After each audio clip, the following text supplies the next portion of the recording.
A mí a veces me da miedo salir de la academia como aquel que dice, pero bueno, creo que importa mucho que contemos qué es eso que hemos estado haciendo. Y por eso el título era Nuestra amiga Clío, entre interrogantes, un poco para pensar si Clío, que como sabéis es la musa de la historia, si la historia realmente ha sido nuestra amiga, no la ha sido, o cómo es nuestra amiga, ¿no? Porque puede ser que no sea ni mala ni buena, sino todo lo contrario.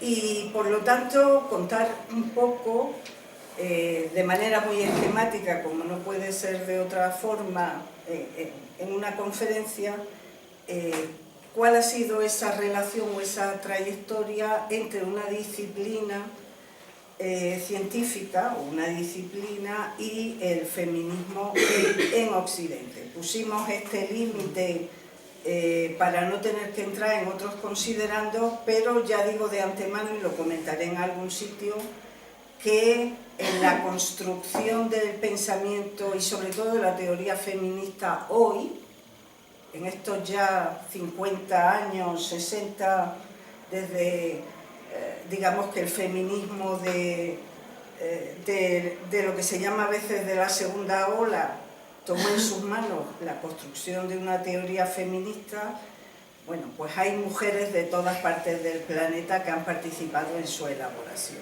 Por lo tanto, ahí, digamos que esto es un poco artificial, pero me evitaba tener que referirme también pues, a lo que han publicado en otros sitios, que a veces es muy complicado. Bien, pues dicho esto, vamos a empezar.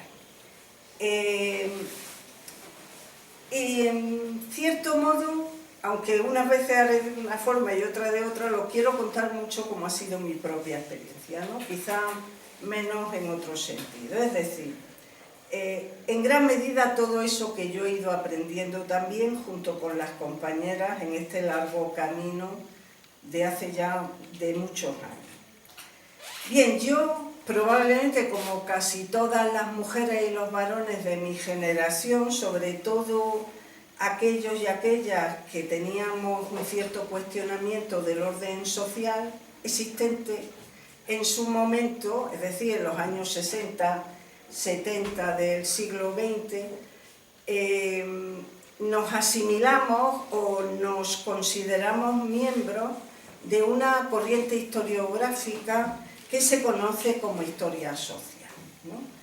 Este es un término que engloba o que englobó a multitud de historiadores e historiadoras que se afiliaban o se consideraban partícipes de la renovación historiográfica que desde el periodo de entreguerras y la posguerra se va a ir produciendo en Europa, fundamentalmente a partir de dos grandes movimientos innovadores.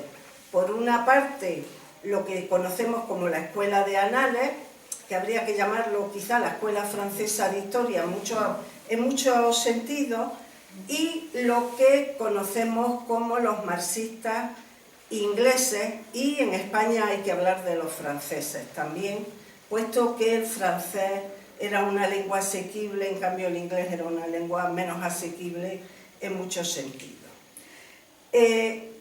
Digamos que esta historiografía lo que había puesto es el énfasis en lo social, ¿no?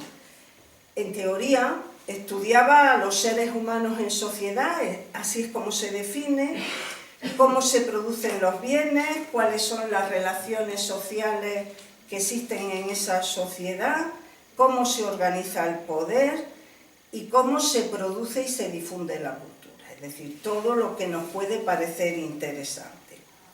Era, como decía Pierre Vilar, el estudio de las sociedades humanas en el pasado, porque si no, no es historia, si no es en el pasado, en su permanencia, cambio, discontinuidades, en sus estructuras y en sus dinámicas, ¿no? Esta es esa definición tipo, que además es de Pierre Vilar, no me la voy a atribuir, es de él, y como tal la tenemos que entender.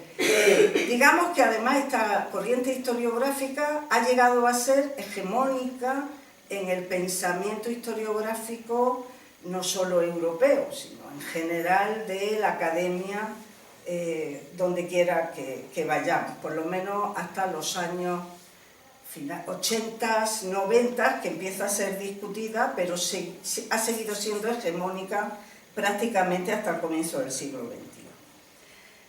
Una de las cosas que nos comunicaban estas corrientes historiográficas, sean anales, sea el marxismo, es que en realidad nada humano le era ajeno. Sobre todo los anales incidían mucho en esto, en el sentido de que cualquier práctica, cualquier actividad humana podía ser parte de la historia. Sin embargo, y a pesar de eso, resultaba que cuando veíamos la práctica, pero también la teórica o la teoría de esas historiografías, había grupos que estaban en los márgenes por completo. Y desde luego las mujeres eran, pues como las grandes ausentes en general. Sí, estaban en los carteles si queréis, ¿no? Pero un poco como comparsas de la historia y no realmente como protagonistas de ellas, ¿no?